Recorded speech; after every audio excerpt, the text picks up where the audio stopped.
командашонда ҳаминқадар аддача метиҳанд одамои командашонда, лекин рости гап мутаассифона чи нестай. ай тарафи взаимни чӣ гӯем аддача ай тарафи баён нестай. барои ҳамин ка ман мисол чӣ гуфтани ҳастам шумода як табучаи ман гузаштам ҳамин шахсияте ки табучаи мегузаронад мегӯяд ки дар якум минутон ҳама вақт шахсоеро шумо озод кунед ки ва ё аз шумо хубтару беҳтар бошанд. масалан ин шумо ҳама вақт дар якум минутон шахсоеро озод кунед ки ва ё аз шумо як зина ду зина се зина чор зина ки беҳтар хубтар бошанд. почему? потому что ин одамҳо шуморо метавонанд ки чикор кунанд? боло кашанд. ранги хушчон шумо метавонед ки қатъи одамҳо боло равед, яъне зина ба зина боло шидан гиред. а когда дар структураи шумо толка нити конанд одамое ки фақат разговор мекунанд ва ё чианд ва ё шуморо ба ҷое ки боло баранд поён мекашанд. барои ҳамин шумо бояд ки ҳама вақт дар структуратон именно когда ози структура бинед фокусона вниманиятона дар ҳамон одамое монед ки ва ё чи хубтару беҳтар мисол кора мекунанд. дар структураи ҳамаи одам ҳаста. масалан дар структураи шумо ҳаста як одаме ки вай дар группҳо айшонда хубтару зудтар кор мекунад. ҳаста одаме ки мисол вай одамда дар бораи ширкат хубтар фаҳмода мекунад. ана ҳамин фокуса ҳамон одамода бурда расонидан дар бор. масалаи одамое ки мисол отголовка мекунанд нитикану баҳонаҷӯянд як чиз мехоҳам газанам ки барои ин одамора мисол ва ёра чӣ мегӯянд дилшона ёфтанд ё қадим ва ё мисол гап задан ё мисол ва ёра барои рост бурдан шуд ва ё муваффақ шаванд наметавонед чӣ кунед. просто нужно ҳамин одамда вақт додан шуд ки вай худаш биёяд ба ҳамон ҳолат. то вай даме ки дастаи одам хеле шилчок назанад хеле худаш осознан накунад вай шумо ҳеҷ одам як та бачаҳо будай вай бениҳоят ҳамин ки шахсият будай ки ҳамин як сатҳои бизнес зуд ҳама чиро мефаҳмида. ҳамин ҷойда ки обучение мешуда вай мерафта иштирок мекард. ҳамин обучениеда иштирок мекарда. ҳамин любой чиро медониста. лекин мутаассифона дар бизнесиш пешравӣ набуда. ҳамин қадр бечора ҳаракат мекарда да нест. барои чӣ? барои ки ҳамин ширчок нест. як рӯз ҳамин очередной дарси маркетинг плани ҳамин ширкат шуда медурад ки вай як ҳамин дарсда хуч ҳамун маркетинг планда $1 миллион аз ҳама зинаи баландтар меша. як ҳамин маркетинг планда дасташ хеле ширчок пайдо мешавад. ӯ пас да осознавад мекунад ки тамом ман анаия мегирам. ин ширкат хеле ширкати страховой будай бояд ки боигарияни одамҳоро страховка кунад. баъд ин бача бениҳоят ин мақсади мана пеш меояд шуди ки тамом ман айпай кор мешавам анаи зинаи баландтарина мегирам. когда вай айпай кор мешавад баъди маркетинг план ва ёда мегӯянд ки шумо рӯйхати ана ҳамин одамое ки даъват мекунед шахсони бое ки даъват мекунед нависед. ин бача сар мекунад аввалин дараҷа рӯйхат менависад аз ана ҳамин шахсое ки миллионеранд конкретно гӯянд. баъд ин одамое ки дар гирди чанаки ҳамкорош мисол одамое ки дигичи ва ё меянд ки мебинанд рӯйхатша ин чиз сар задагия одамое ки нестаи ва ё якунташ катифкор намекунанд гапи тира намекунанд биёда зур назар. да лекин ин бача уже вақте ки осознавад кард шилчок шид фаҳмид вай айпай кор мешавад. хоб баъд ҳамун якум одаме ки нависта буд як олигарх буд бениҳоят гипермаркетҳои калон дошт саҳар таки мақсадам ҳамия мехезад кишлои сари боз худсад меравад.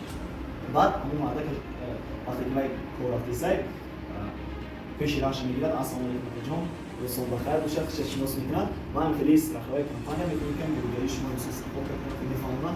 баъд ин марда миллионер меояд мегӯяд ки навичоки чӣ мегӯяд ки барои чия ка мегӯяд ки пеш айта бо айтида профессионалтар шумо дар одамое ки бисёр омадана лекин мана дар кор нестам бисёр зуд маза мисол кутачинаки ман наметавонам нестам.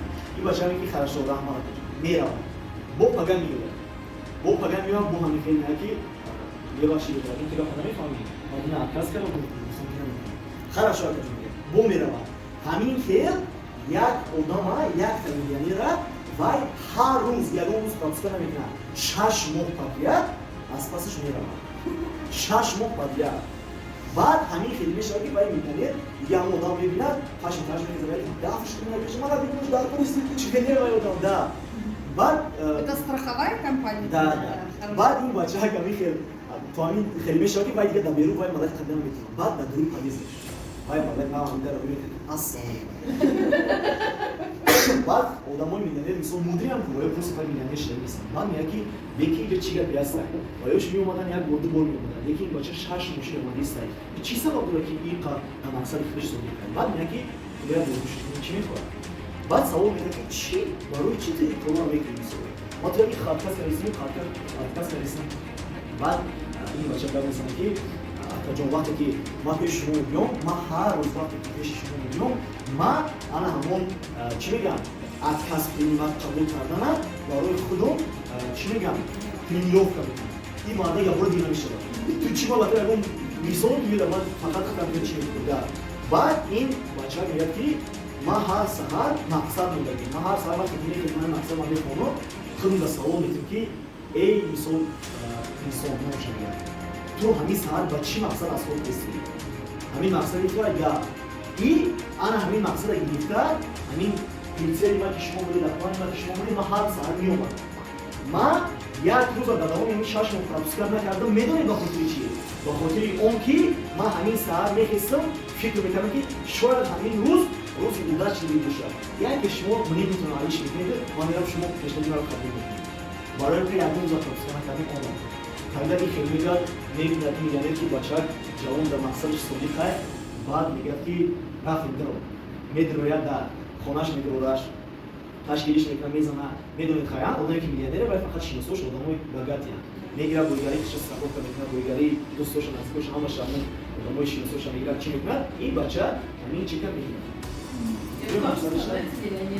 این مثال مقصد چی است که مقصد که آدم اگر تو همون شیبچوب دستش نزنه باید نمیشه گلامی شما باید که یک چیز دیگر ما فهمیم که همون آدمایی که در کمالتون هستید رو مثال ما همین یک چیز خوندم اکاش همه ما شما می‌کنیم که کمان خون داشته باشیم همه ما شما می‌کنیم که پولی تاو به دست بیاریم لیکن اکاس موز ما فاتورا پاوش نمی‌کنه مثلا ما می‌کنیم کمان خون داشته باشیم لیکن دوی فکری ما در نگاتیویه ای اونم قبول نکرده ای اونم قبول نکرده ای دیگه کلیش بیای наоборот چیزی که موز ما постоянно فکر می‌کنه реально هوای چیز میشه چند سال پیش دونش ایده‌ای واو چیزی که то что мысленно достижимо چیزی که در همین فکرای ما است برای حقیقت تبدیل می‌شود вот смотрите мы закрываем глаза все что мы можем в уме представить все это может быть наяву это в наших руках вы представляете себе вы закрываете глаза и представляете себе что вы будете национальным директором в этом году значит это возможно.